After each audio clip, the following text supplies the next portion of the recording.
OMORI Requiem was a mod that took place in the same canon as OMORI's bad ending. It had several neat ideas like a boss battle called Little Brother, a cat burglar enemy, and most importantly, a brand new food item called Sunny's Mom. Lots of really nice looking assets were produced for this game, many of which were made by Apple Jellyhead. She even went as far as to use physical media for a lot of the cutscene panels. Perhaps the most moving asset that was made for the game though was this cutscene, which depicted Aubrey stopping Sunny right before he jumped. Could have easily seen myself tearing up at this one. But why was this project cancelled exactly? I'm not going to get into the nitty gritty of it, as this isn't a drama channel, but based on the statement put out by the mod's original creator, it had something to do with a member of their team doing some pretty heinous stuff. Quotes, "Hello everyone, we have some important news regarding Requiem. As some of you may know, in the beginning someone different was the one behind the idea and creation of this mod. Unfortunately, it has recently been brought to our attention that that person has done some very unacceptable things. We will not go into detail about what these things are, as the person who told us wants to stay anonymous, although that person has not been a part of the production of this mod for a while now. No one on the team is comfortable with continuing to work on and support this project, thus Requiem will be coming to a close.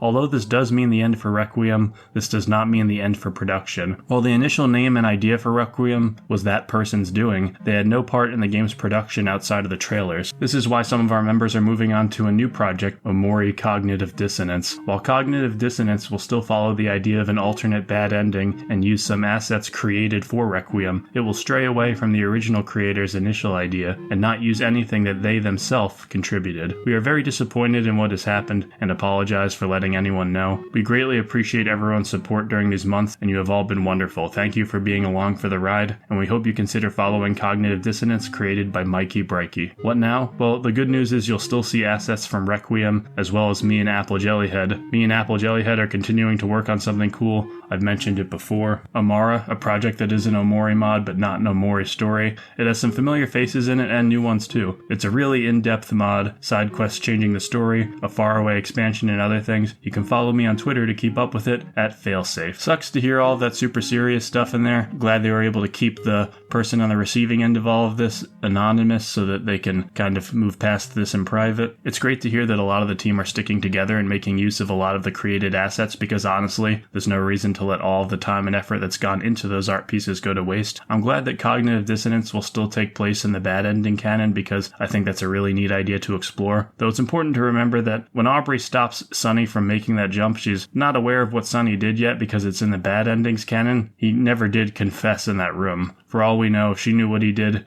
she'd have given him a shove. But yeah, just wanted to put this video out there to let everyone know what was going on with Requiem. Be sure to follow the artist mentioned in this video on Twitter, and you can also follow myself on there for more OMORI mod related news. I should have another video going up before long. Thanks so much in advance, and have a wonderful night. Booba.